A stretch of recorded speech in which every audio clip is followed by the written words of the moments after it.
kita masuk ke soal nomor 19. Nah, ini sempat saya diskusikan juga soal ini. Nah, karena video ini juga dibuat sebelum kunci jawaban revisi keluar, maka saya akan mencoba menjelaskan kenapa tetap opsi C itu bisa layak dipilih atau memang dianggap benar. Ya, soalnya adalah fungsi utama Bank Indonesia, kecuali berarti yang merupakan fungsi utama Bank Indonesia. Nah, kenapa opsi C sudah secara terang-terangan tidak dipilih? Karena dikatakan memberikan keuntungan maksimum kepada pemerintah, itu jelas salah. Ya, yang bertujuan untuk kalau kita belajar ekonomi mikro, ya, konsumer atau konsumen itu tujuannya adalah untuk memaksimumkan utilitas. Produsen itu tujuannya dia ada di pasar dia untuk memperoleh keuntungan maksimum. Sedangkan negara hadir untuk welfare, ya, untuk menciptakan kesejahteraan. Jadi udah jelas nggak mungkin keuntungan maksimum itu dicapai oleh Bank Indonesia karena Bank Indonesia bukan perusahaan. Nah, tetapi eh, tapi mungkin kalian berpikir kan, loh, tapi kan itu berkaitan sama penerimaan negara. Nah, pokoknya bukan tugas Bank Indonesia ya. Kalau kalian mau tahu tugasnya Bank Indonesia, kalian bisa kunjungi websitenya BI ya, fungsi utama ya. Bahkan bisa lebih dalam nih, fungsi utamanya ada 3 dibaginya. Nah, tapi saya akan coba jelaskan ini ya, waktu hasil diskusi dengan teman-teman, itu yang opsi B ini sebenarnya bukan tugas BI, bukan fungsi utama BI bahkan. Bukan fungsi utama dan bukan tugas ya.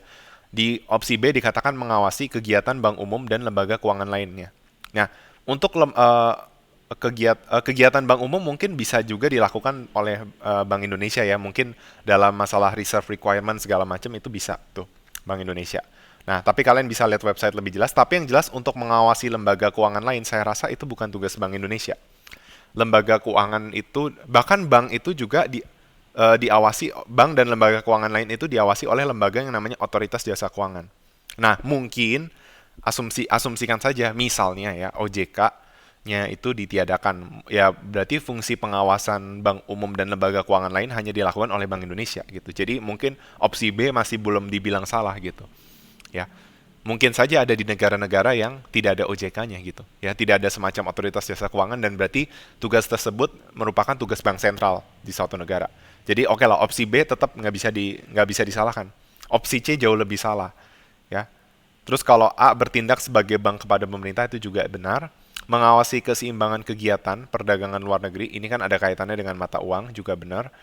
Mencetak uang logam dan uang kertas yang diperlukan untuk melancarkan kegiatan produksi. Nah, kita juga tahu yang bisa mencetak uang itu juga adalah bank sentral ya. Nah, terkait fungsi utama Bank Indonesia ini ya, sebenarnya ini bisa penjelasannya lebih panjang, tapi kalau kalian ingin tahu lebih dalam, barangkali kalian takut soalnya divariasi segala macam, kalian bisa kunjungin websitenya aja.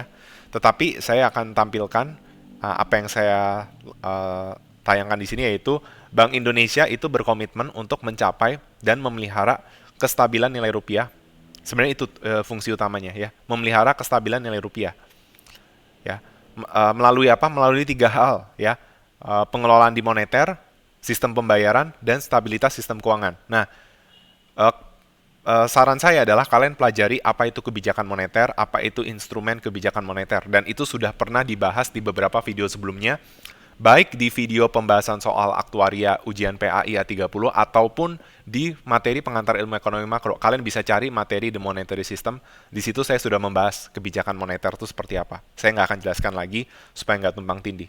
Ya, jadi saya ulangi, kestabilan nilai rupiah itu dijaga oleh BI dengan 3 cara, ya, yaitu pengelolaan bidang moneter, sistem pembayaran, dan stabilitas sistem keuangan.